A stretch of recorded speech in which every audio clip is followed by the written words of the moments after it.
الرحیم نحمدہ ونصلی علی رسول الکریم اما بعد درود شریف پڑھیں۔ اللہم صلی علی محمد وعلی آل محمد کما صلیت علی ابراہیم وعلی آل ابراہیم انک حمید مجید۔ اللہم بارک علی محمد وعلی آل محمد کما بارکت علی ابراہیم وعلی آل ابراہیم انک حمید مجید۔ گزشتہ درس میں ہم نے یہ بتایا تھا کہ قادیانی کافر کیوں ہے، ان کے کفر کی وجوہات کیا ہے، اور آیا یہ اہل قبلہ شمار ہوں گے یا نہیں، دوسرے کافروں اور قادیانیوں میں کیا فرق ہے، اور قادیانی مسجد بنا سکتے ہیں، اس طرح مسلمانوں کے قبرستان میں انہیں دفن کیا جا سکتا ہے۔ یہ ایک جامع سوال ہے جس کا جواب کئی درسوں میں آئے گا۔ ایک درس اس عنوان سے ہوا ہے، اس کی آج تفصیل ہے۔ ہم نے کہا کہ حضرت مولانا سید محمد انور شاہ کشمیری رحمۃ اللہ علیہ نے انگریز کے زمانے میں جب باولپور کا مقدمہ تھا، عدالت میں چل رہا تھا، تو قادیانیوں کے کافر ہونے پر 6 وجوہ بیان کی تھے، 6 وجہ پیش کی کہ ان وجوہ کی وجہ سے یہ کافر ہے، مرتد ہے اور دائرہ اسلام سے خارج ہے۔ چنانچہ ان وجوہ کے اندر پہلی وجہ وہ یہ تھی کہ ختم نبوت کا انکار، اور میں نے یہ بھی بتایا تھا کہ خود مرزا غلام قادیانی صاحب نے 1883 سے لے کر 1902 تک اس نے اپنی کتابوں میں لکھا ہے کہ جو ختم نبوت کا انکار کرے تو کافر ہے۔ آگے جا کر 1908 میں 26 مئی، یہ بھی 26 مئی ہے نا، تاریخ آ رہی ہے، منگل کا دن تھا، یہ مردود پھر بیت الخلاء میں مر گیا تھا 1908 میں، تو 1902 تک اس کا یہی دعویٰ تھا کہ ختم نبوت کا جو انکار کرے تو وہ کافر ہے۔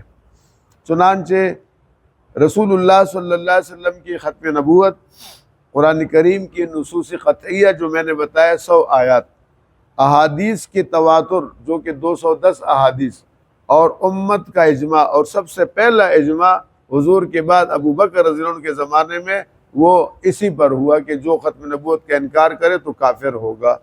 تو اس سے رسول اللہ صلی اللہ علیہ وسلم کی ختم نبوت ثابت ہے اور انکار کرنے والا کافر ہے۔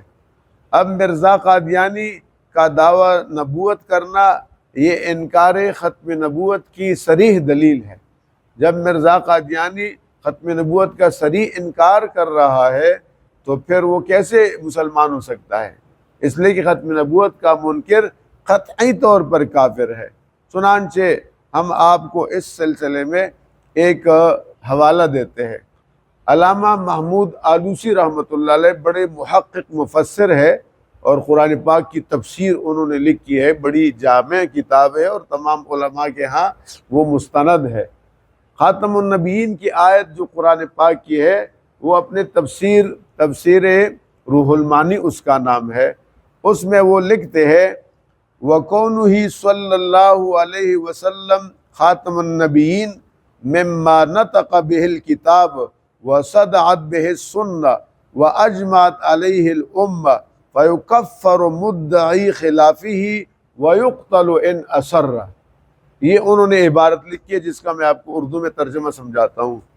فرماتے ہیں کہ جناب رسول اللہ صلی اللہ علیہ وسلم کے آخری نبی ہونے پر کتاب اللہ دلیل ہے، ناطق ہے، کتاب اللہ گواہی دے رہی ہے کہ رسول اللہ صلی اللہ علیہ وسلم آخری نبی ہے، اور احادیث نے کھول کر سنا دیا، جو میں نے بتایا کہ کم از کم 210 احادیث میں اس کا ذکر ہے، اور اس پر امت کا اجماع ہے، اور یہ بھی میں نے بتایا کہ امت کا پہلا اجماع اس مسئلے پر ہے کہ جو ختم نبوت کا انکار کرے وہ کافر ہے، اس کے ساتھ جھگڑا جہاد کیا جائے، اور اس کے خلاف جو دعویٰ کرے گا، ختم نبوت کے خلاف جو آدمی دعویٰ کرے گا وہ کافر ہو جائے گا، اور اس پر اگر اصرار کرے گا تو اس کو قتل کیا جائے گا۔ ریاست کی ذمہ داری ہے کہ ایسے لوگوں کو پھانسی پر چڑھائے۔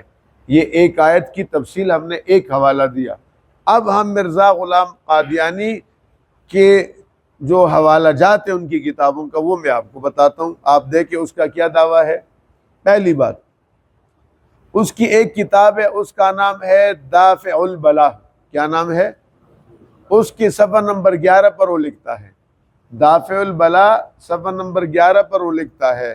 اسی طرح جناب والا اس کی کتاب ہے روحانی خزائن، روحانی خزائن کے جلد نمبر 18 صفحہ نمبر 231 پر وہ لکھتا ہے، توجہ کرے، سچا خدا وہی خدا ہے۔ وہ لکھتا ہے قادیانی، سچا خدا وہی خدا ہے جس نے قادیان میں اپنا رسول بھیجا۔ اب یہاں دو باتیں ہیں، ایک بات یہ کہ قادیان یہ ہندوستان کا گرداسپور بٹالہ کا ایک گاؤں، آج کل نہیں پتہ تحصیل ہے یا گاؤں ہے، اس زمانے میں گاؤں تھا قادیان، یہ وہاں پیدا ہوا ہے۔ اس قادیان کے بارے میں وہ کہتے ہیں کہ سچا خدا وہ ہے جس نے وہاں اپنا نبی بھیجا، تو اس نے نبوت کا دعویٰ کیا۔ پہلی بات یہ ہے، اب نبوت کا دعویٰ جناب رسول اللہ صلی اللہ علیہ وسلم کے بعد جو بھی کرے وہ کافر ہے۔ دوسرا، اس نے اللہ تعالیٰ کی توہین کی ہے، یہ تو کنفرم ہے خدا نے اس کو نبی نہیں بنایا۔ تو اس کا مطلب کیا ہے؟ جب وہ کہتے ہیں کہ سچا خدا وہی ہے جس نے قادیان میں اپنا رسول بھیجا، تو قادیان میں تو کوئی اللہ نے نبی نہیں بھیجا، تو جب اللہ نے نبی نہیں بھیجا تو گویا یہ اللہ کو جھوٹا سمجھ رہا ہے۔ یہ سب سے بڑا کفر یہ ہے کہ اپنے لیے، حالانکہ اس کو انگریز نے بھیجا ہے تو انہوں کو سچا خدا ان کو کہہ رہے، اللہ نے تو اس کو نبی نہیں بھیجا۔ تو یہاں دعوے نبوت ہے اور اللہ تعالیٰ کی توہین ہے، اس دو وجہ سے یہ کافر ہے۔ اس کے بعد اس کی ایک اور کتاب ہے، اس کا نام ملفوظات ہے۔ ملفوظات کے جلد نمبر 10 صفحہ نمبر 127 پر وہ لکھتا ہے، اور بڑے صریح الفاظ میں وہ لکھتا ہے کہ ہمارا دعویٰ ہے کہ ہم نبی اور رسول ہیں۔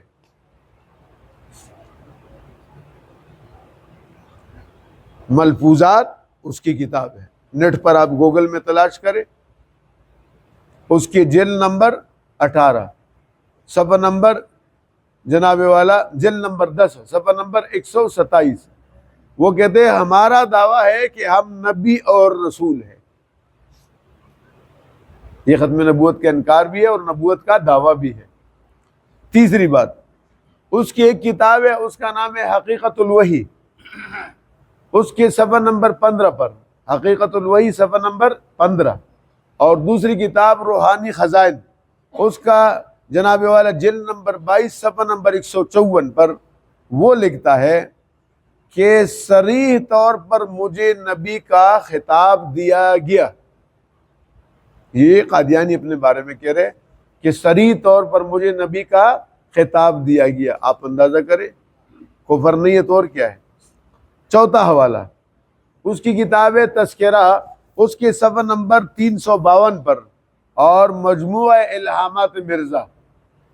یہاں پر قرآن پاک کی ایک آیت ہے جس میں اللہ تعالیٰ جناب رسول اللہ صلی اللہ علیہ وسلم کو ارشاد فرماتے ہیں، قل آپ کہہ دیں ان لوگوں سے، یا ایھا الناس، اے لوگو، انی رسول اللہ الیکم جمیعا، میں تم سب کی طرف اللہ کا پیغمبر بنا کر بھیجا گیا ہوں۔ یہ آیت ہمارے قرآن میں ہے، یہ آیت جناب رسول اللہ صلی اللہ علیہ وسلم کے بارے میں ہے۔ اس آیت میں اللہ تعالیٰ جناب رسول اللہ کو حکم کرتے ہیں کہ آپ لوگوں کو اعلان کر دے کہ اے لوگو، میں پورے الناس انی الیکم رسول اللہ، الیکم میں یہودی، عیسائی، ہندو، سکھ، مسلمان سب کے لیے خطاب ہے کہ سب کے لیے ایک ہی پیغمبر جناب محمد الرسول اللہ صلی اللہ علیہ وسلم۔ یہ بدماش کیا کہتے ہیں؟ قل یا ایھا الناس انی رسول اللہ الیکم جمیعا، یہ کہتے ہیں میرے بارے میں ہے۔ سمجھ گئے بھائی؟ اس کے بعد پانچواں حوالہ، اس کی یہی کتاب ہے مجموعہ الہامات مرزا، کتاب کا نام ہے مجموعہ الہامات مرزا۔ اس کا تذکرہ ایک حصہ ہے، اس کے اندر صفحہ 610 پر، مجموعہ الہامات مرزا صفحہ نمبر 610 پر وہ لکھتا ہے، انا ارسلنا الیکم رسولا شاہدا کما ارسلنا الی فرعون رسولا۔ یہ آیت ہمارے قرآن کی ہے، اس کو سمجھے۔ اس آیت میں اللہ تعالیٰ فرماتے ہیں اہل مکہ کو اور پوری انسانیت کو کہ انا ارسلنا الیکم رسولا، اے لوگو ہم نے تمہاری طرف رسول بھیجا، پیغمبر بھیجا شاہدن جو گواہ ہے اور حق کی طرف تمہیں بلا رہا ہے. یہ رسول ایسا ہی ہے کما ارسلنا الی فرعون رسولا، جیسے ہم نے فرعون کی طرف پیغمبر بھیجا موسیٰ علیہ السلام کو. یہ آیت ہمارے پیغمبر کے بارے میں ہے، ہمارے قرآن کے اندر ہے. یہ بدماش یہاں لکھتا ہے مجموعہ الہامات میں کہ اس آیت میں ہم مراد ہے، مرزا غلام قادیانی. تو یہ دعوے نبوت کے میں نے 5 حوالے آپ کو دے دی. ان 5 حوالوں سے معلوم ہوا کہ مرزا لعین مردود نے نبوت کا، رسالت کا دعویٰ کیا. سچا خدا کے الفاظ میں اس نے اللہ تعالیٰ کی توہین کی. قرآن کی اندر تحریف کرنا بھی کفر ہے. انا ارسلنا الیکم رسولا شاہدا، یہ آیت، اور قل یا ایھا الناس انی رسول اللہ الیکم جمیعا، ان 2 آیتوں میں اس نے تحریف کی. یہاں رسول اللہ کو خطاب ہے، حضور مراد ہے، اس نے کہا میں مراد ہوں. ان باتوں کی وجہ سے اس نے نبوت کا دعویٰ کیا، اس لیے وہ پکا ٹکا کافر ہے اور دائرہ اسلام سے خارج تھا. اگلے درس میں انشاءاللہ پھر تفصیل بتائیں گے. اللہم صلی وسلم بارک سبحانک لا علم لنا الا ما علمتنا انک انت العلیم الحکیم. یا حی یا قیوم یا حی یا قیام برحمتک نستغیث اصلح لنا شأننا کلہ ولا تکلنا الی انفسنا طرفۃ عین. یا اللہ ان ساتھیوں کا بیٹھنا قبول فرما، رسول اللہ صلی اللہ علیہ وسلم کی سفارش نصیب فرما، ان کی پریشانیاں دور فرما، سب کو رزق حلال وافر مقدار میں عطا فرما، کسی کا محتاج نہ بنا، غیب سے مدد فرما، دستگیری فرما. یا اللہ رسول اللہ کی ختم نبوت کے لیے ہم سب کو قبول فرما. وصلی اللہ تعالیٰ علیہ وسلم. یہ پیر اور جمعہ عشاء کے بعد 10 سے 12 منٹ کا یہ درس، اس میں شرکت کریں. جزاک اللہ.